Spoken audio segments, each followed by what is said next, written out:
Halo, kembali lagi bersama saya Siva Uljana. Di video kali ini kita akan membahas mengenai metode pengembangan sistem akuntansi. Metodologi pengembangan sistem adalah langkah-langkah yang dilalui oleh analisis sistem dalam mengembangkan sistem informasi. Pengembangan sistem akuntansi dilaksanakan melalui 3 tahap utama. Yang pertama, analisis sistem, yang kedua, desain sistem, dan yang ketiga adalah implementasi sistem.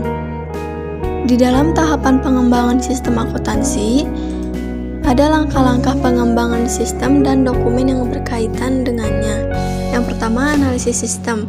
Dokumen yang dibutuhkan ialah laporan hasil analisis sistem dan usulan pelaksanaan analisis sistem. Yang kedua ialah desain sistem. Dokumen yang diperlukan ialah usulan desain sistem secara garis besar, laporan final desain sistem secara garis besar, dan laporan final desain secara rinci. Dan yang ketiga ialah implementasi sistem. Dokumen yang diperlukan ialah laporan final implementasi sistem. Analisis sistem dapat dibagi menjadi 4 tahap. Yang pertama ialah analisis pendahuluan, yang kedua penyusunan usulan pelaksanaan analisis sistem, yang ketiga pelaksanaan analisis sistem, dan yang keempat ialah penyusunan laporan hasil analisis sistem. Kita akan membahas yang pertama mengenai analisis pendahuluan. Jika perusahaan memiliki departemen sistem informasi, pekerjaan pengembangan sistem akuntansi dalam perusahaan tersebut umumnya didahului dengan diterimanya permintaan jasa pengembangan sistem informasi dari pemakai informasi kepada analis sistem dalam departemen tersebut. Permintaan jasa tersebut dituangkan dalam surat permintaan jasa pengembangan sistem informasi dan berisi penjelasan ringkas, luas pekerjaan, hasil yang diinginkan, jangka waktu penyelesaian pekerjaan. Kemudian, ada analisis pendahuluan lanjutan.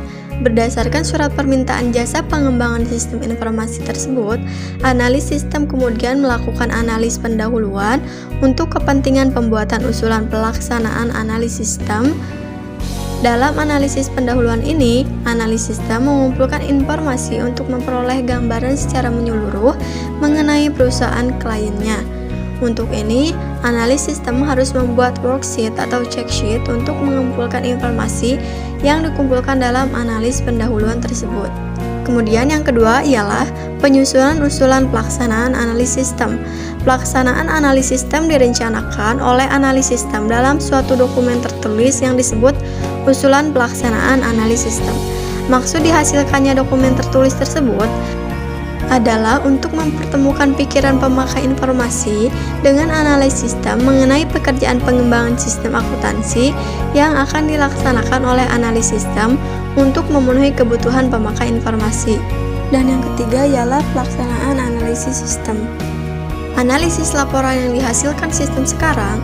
Dalam tahap ini, analis sistem mempelajari laporan yang sudah dihasilkan oleh sistem akuntansi yang sekarang digunakan untuk menemukan informasi yang diperlukan oleh manajemen, namun tidak disediakan oleh sistem akuntansi yang sekarang. Menganalisis transaksi, analis sistem kemudian melakukan analisis terhadap setiap transaksi. Analisis transaksi ini meliputi analisis terhadap formulir, catatan, dan prosedur yang digunakan di dalam melaksanakan setiap transaksi tersebut. Dan yang keempat ialah penyusunan laporan hasil analisis sistem.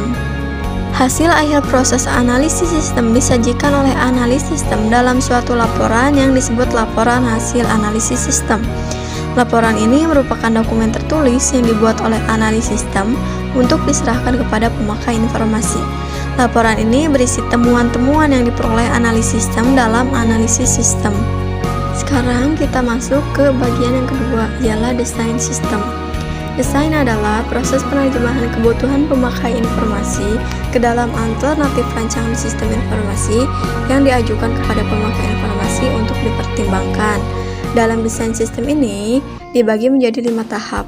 Yang pertama, desain sistem secara garis besar. Yang kedua, penyusunan usaha desain sistem secara garis besar. Yang ketiga, evaluasi sistem. Yang keempat, penyusunan laporan final desain sistem secara garis besar. Yang kelima, desain sistem secara rinci. Dan yang terakhir, penyusunan laporan hasil final desain sistem secara rinci. Yang ketiga ialah implementasi sistem. Implementasi adalah pendidikan dan pelatihan pemakai informasi, pelatihan dan koordinasi terkini yang akan menjalankan sistem, pengujian sistem yang baru, dan pengubahan yang dilakukan untuk membuat sistem informasi yang telah dirancang menjadi dapat dilaksanakan secara operasional. Puncak segala kegiatan pengembangan dan perancangan sistem informasi adalah pada tahap implementasi. Itu dia tahapan pengembangan sistem akuntansi. Semoga video ini dapat bermanfaat.